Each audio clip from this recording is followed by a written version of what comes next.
नमस्कार. आज अखिल भारतीय मराठी साहित्य संमेलनाचा पहिला दिवस आहे.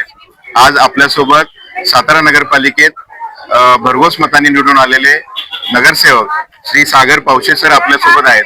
आपण त्यांना विचारूयात की सर, आमचं हे शिवमुक्त महाराष्ट्र अभियान आपल्याला कसं वाटतंय, आपली काय प्रतिक्रिया यावर?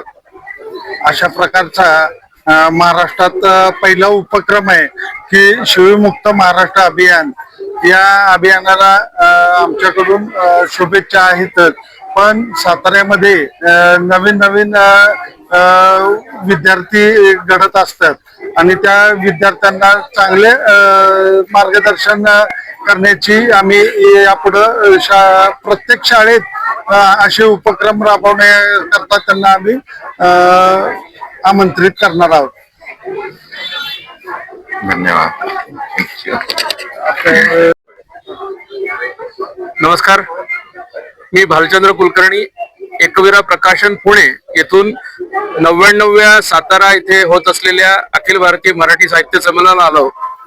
साहित्य संमेलन हे खूप महत्वाचं आहे. मराठी भाषेतलं असल्यामुळे अभिजात मराठीचा दर्जा मिळाल्यामुळे आजच्या या संमेलनाला खूप महत्व आहे. मात्र आज या संमेलनाच्या ठिकाणी एक सगळ्यात महत्वाची गोष्ट जाणवली आणि ती म्हणजे शिव्या देणं थांबलं पाहिजे.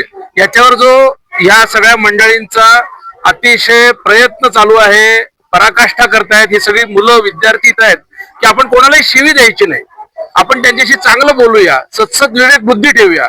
अतिशय चांगलं बोलणं म्हणजे साहित्य आहे. साहित्याची पहिली पायरी मला असं वाटतं तुम्ही दुसऱ्याशी नतमस्तक होऊन त्याच्याशी नम्रपणे बोलणं. शिवी तर चुकून सुद्धा दिली नाही पाहिजे, कारण जे तुम्ही द्याल ते तुमच्याकडे परत येईल. त्यामुळे शिवी देऊ नका, ती तुमच्याकडे रिटर्न येईल. त्यामुळे शिवी देऊ नका.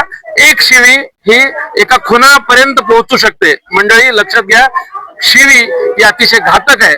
आपल्या सुसंस्कृत स्वभावामध्ये, सुसंस्कृत आपल्या भारताच्या सगळ्या या अतिशय भव्य राष्ट्रामध्ये आपण चांगले बोलूया, चांगलं बोलूया, छान बोलूया आणि सगळ्यांना एकमेकांना जोडूया. मला असं वाटतं साहित्य संमेलन हे यासाठी असलं पाहिजे. धन्यवाद.